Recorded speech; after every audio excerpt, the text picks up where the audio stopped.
Assalamualaikum warahmatullahi wabarakatuh. Alhamdulillah rabbil alamin. Assalatu wassalamu ala al-mursalin. Amma ba'd. Kaifa halukum? Bagaimana kabar anak-anak yang dirahmati Allah Subhanahu wa taala? Semoga semua anak-anak dalam keadaan sehat walafiat ya.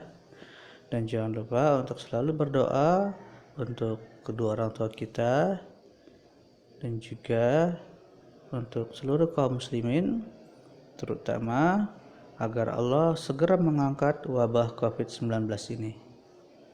Teruslah berdoa dan yakin akan dikabulkan oleh Allah Subhanahu wa taala. Anak-anak yang dirahmati Allah Subhanahu wa taala, yuk semangatnya ditingkatkan lagi untuk belajarnya ya. Kerjakan tugas tepat waktu, kemudian niat yang ikhlas lillahi ta'ala dalam menuntut ilmu. Anak-anak yang dirahmati Allah Subhanahu wa taala, pada pembelajaran sebelumnya kita sudah mempelajari tentang usaha dan daya. Bahwa usaha merupakan bentuk energi yang tersalurkan melalui gaya yang dapat menggerakkan benda, dan juga daya sebenarnya adalah usaha dalam satuan waktu. Nah, selanjutnya kita akan mempelajari salah satu bentuk usaha yaitu bagaimana cara supaya usaha yang kita lakukan menjadi lebih sedikit, artinya tidak banyak gaya yang kita keluarkan. Bagaimanakah cara menguranginya? Nah, berikut adalah beberapa alat yang bisa menjadikan usaha yang kita lakukan menjadi lebih sedikit atau lebih kecil. Ya, dengan melalui pesawat sederhana, maka kita akan mampu mengurangi gaya yang harus kita keluarkan, mampu mengurangi energi yang harus kita keluarkan. Materi kita hari ini yaitu menjelaskan jenis-jenis pesawat sederhana, mengidentifikasi dan mengaplikasikan jenis-jenis pesawat sederhana dalam kehidupan sehari-hari. Contoh jenis pesawat sederhana yang pertama ada katrol, roda berporos, bidang miring, dan pesawat sederhana. Nah, semua alat ini fungsinya adalah untuk mengurangi gaya yang harus kita keluarkan. Misalnya katrol. Ya, bayangkan kalau kita mengambil air ya tanpa ada katrol, maka sangat-sangat berat ya. Begitu juga dengan alat-alat yang lain yang nanti akan kita bahas secara satu persatu.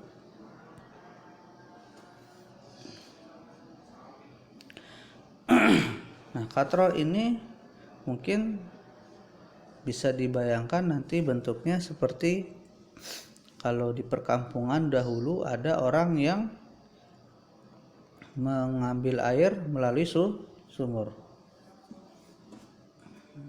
Ya, mengambil air melalui sumur. Kemudian juga kalau kalian perhatikan, ada pekerja yang biasanya mereka menggali air ya. Biasanya mereka yang mengebor air, ada yang mengebor dengan cara menggunakan katrol ya, untuk mengebor supaya kedalaman tanahnya bisa mencapai lebih dalam lagi. Dengan menggunakan katrol, maka gaya yang dikeluarkan akan lebih sedikit dibandingkan jika kita melakukan penggalian tanah sendiri. Katrol memiliki beberapa jenis. Yang pertama ada katrol tetap. Katrol tetap ini berfungsi mengubah arah gaya. keuntungan mekanis bernilai 1, yaitu maksudnya adalah gaya kuasa yang digunakan untuk menarik beban sama dengan gaya beban. Dan yang kedua adalah katrol bebas, di mana pada katrol bebas ini berfungsi melipatkan gaya, yaitu gaya kuasa yang diberikan untuk mengangkat beban menjadi lebih kecil daripada gaya beban. Keuntungan mekanis katrol bebas umumnya bernilai lebih dari 1. Keuntungan mekanis katrol bebas tunggal bernilai 2, yaitu dengan gaya kuasa 1 Newton dapat mengangkat beban 2 Newton. Sedangkan katrol majmuk merupakan gabungan katrol tetap dan katrol bebas menjadi satu sistem terpadu. Berfungsi memperkecil gaya kuasa, di mana keuntungan mekanis didasarkan pada jumlah tali yang menyokong beban. Bisa kita perhatikan di sini mengenai jenis-jenis katrol tersebut. Pada katrol tetap tunggal, antara gaya kuasa sama dengan gaya beban, sehingga keuntungan mekanisnya bernilai 1. Nah, keuntungan mekanis ini adalah bilangan yang menunjukkan berapa kali pesawat sederhana melipat gandakan gaya. Ya, karena bernilai 1 untuk katrol tetap, maka sebenarnya energi yang kita keluarkan sama saja dengan kita sama saja dengan beban yang dimiliki, ya. Hanya fungsinya supaya memudahkan kita dalam mengangkat. Selanjutnya ada katrol bebas, di mana pada katrol bebas ini gaya kuasanya adalah setengah kali dari gaya beban, ya.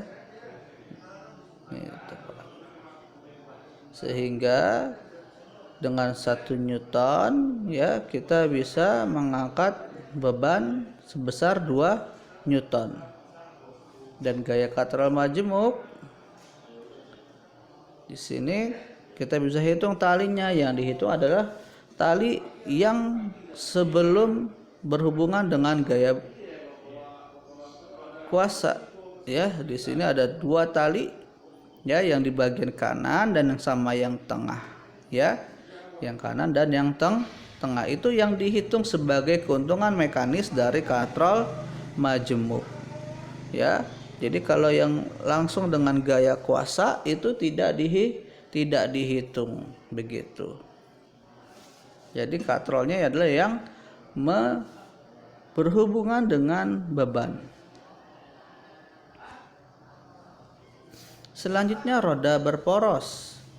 Roda berporos ini berfungsi sebagai pusat pengatur gerak roda yang terhubung langsung dengan roda lainnya, di mana roda berporos berfungsi untuk mempercepat gaya saat perjalanan. Contohnya roda gigi dan gear pada sepeda, motor, dan juga mobil.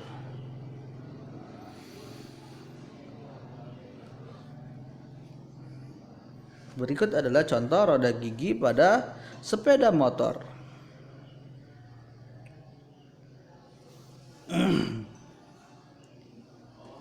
Pesawat sederhana selanjutnya adalah bidang miring. Bidang miring merupakan bidang datar yang diletakkan miring atau membentuk sudut tertentu sehingga dapat memperkecil gaya kuasa. Di sini contoh penerapan bidang miring adalah tangga, skrup, dan pisau.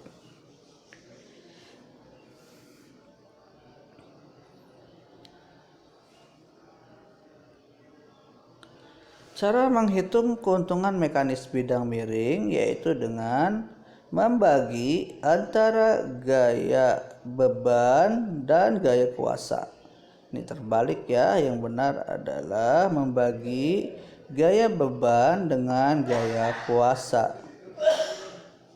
Karena segitiga yang besar sebangun dengan segitiga yang kecil, maka berlaku gaya beban per gaya kuasa sama dengan panjang lintasan dibagi tinggi bidang miring.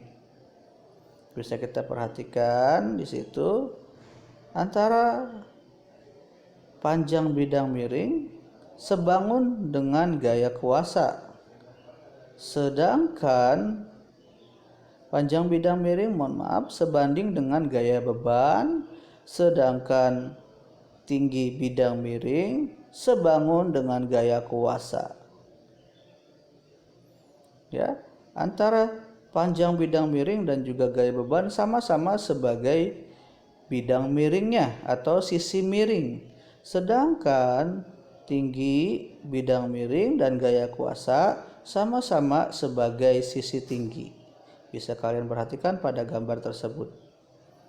Karena memiliki persamaan seperti itu, sehingga keuntungan mekanis bidang miring juga dapat dicari dengan rumus panjang bidang miring dibagi tinggi miring. Jadi ada dua rumus untuk mencari keuntungan mekanis bidang miring, yaitu gaya beban dibagi gaya kuasa dan juga tinggi bidang panjang bidang miring dibagi tinggi bidang miring. Selanjutnya ada pengungkit. Pesawat sederhana ini biasanya memiliki titik tumpu, lengan kuasa, dan lengan beban.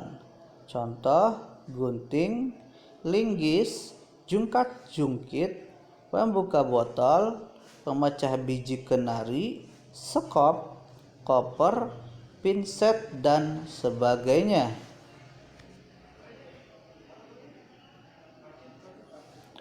Pengungkit berfungsi untuk memudahkan usaha dengan cara menggandakan gaya kuasa dan mengubah arah gaya.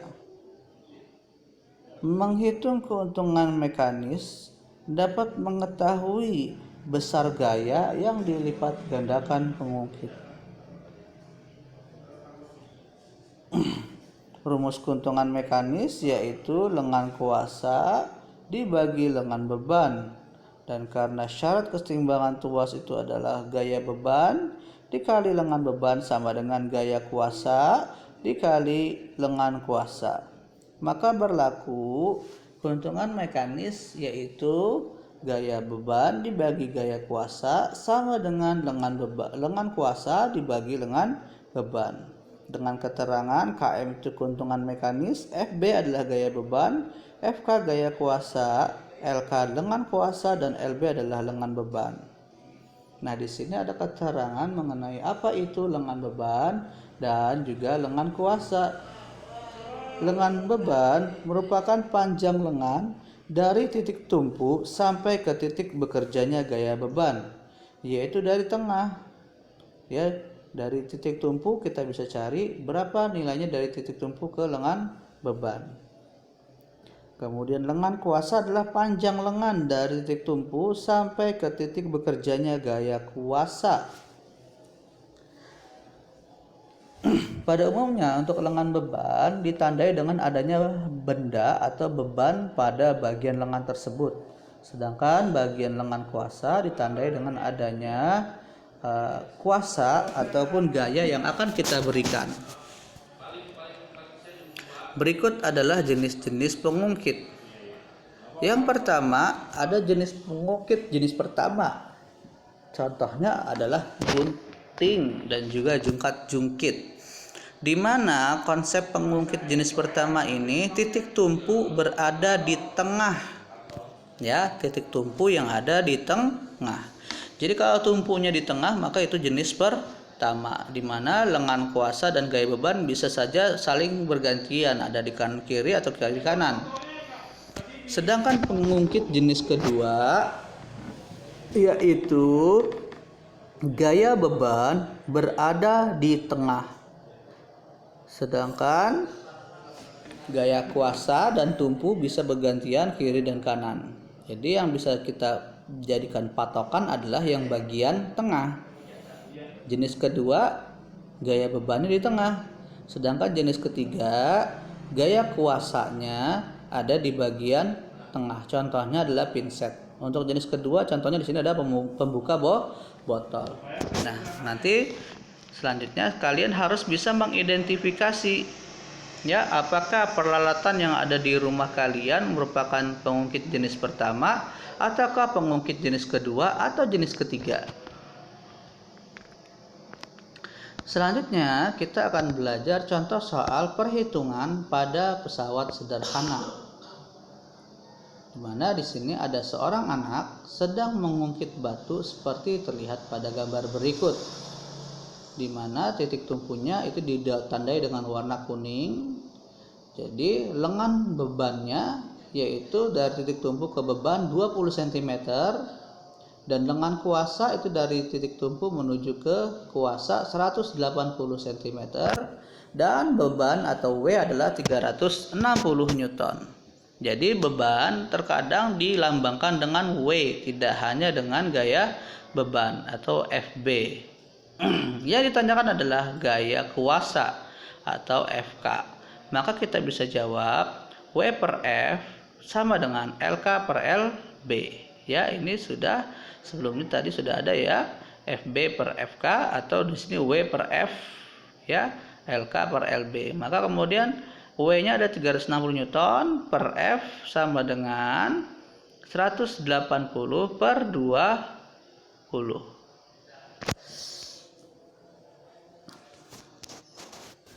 Kemudian kita bisa langsung pindahkan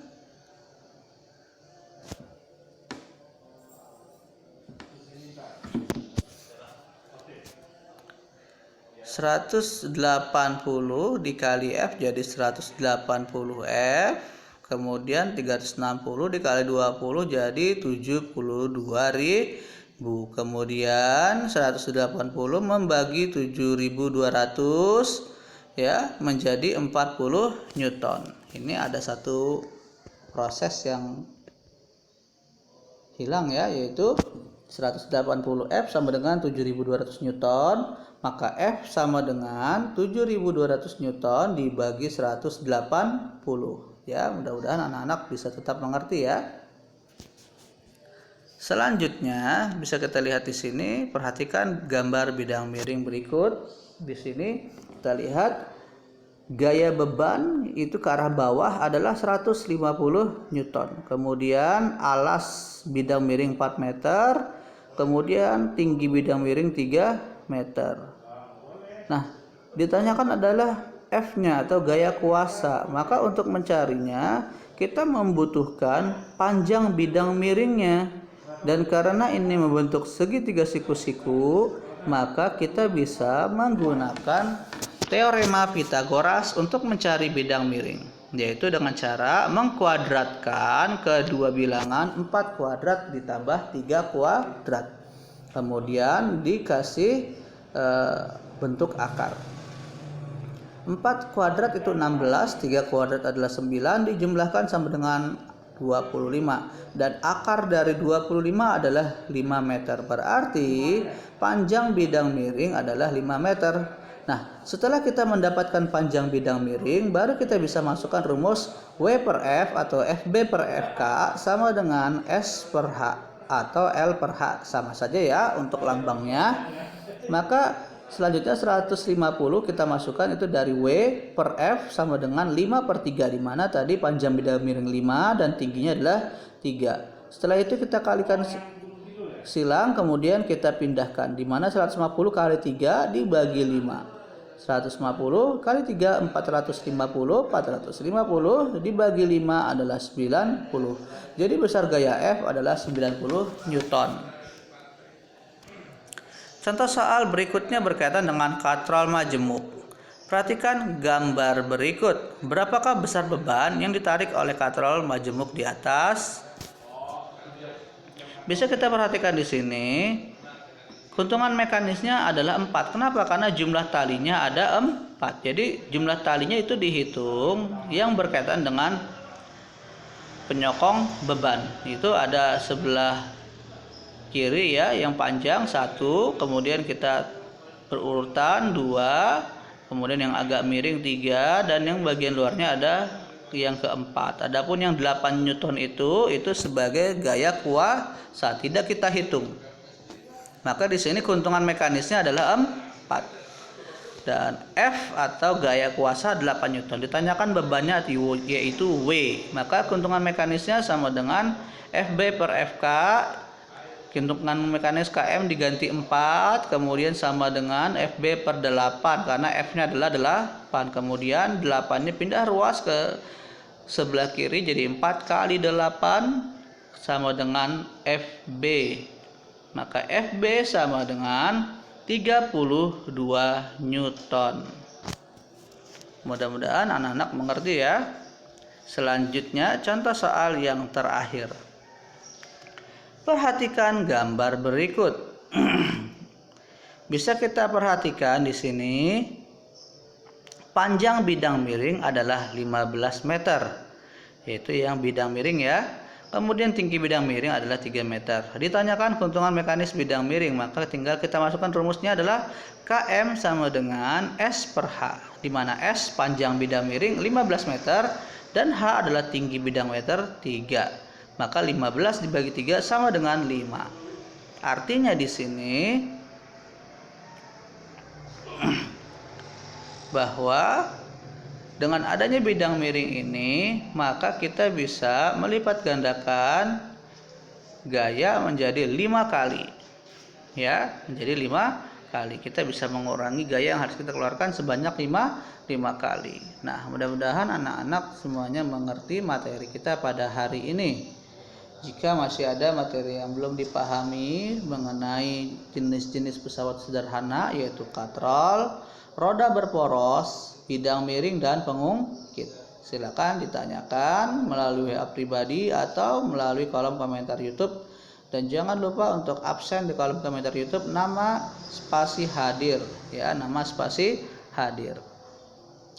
Terima kasih sudah menyimak video sampai akhir. Subhanakallahumma bihamdika asyhadu an la ilaha illa anta astaghfiruka wa atubu ilaik. Assalamualaikum warahmatullahi wabarakatuh.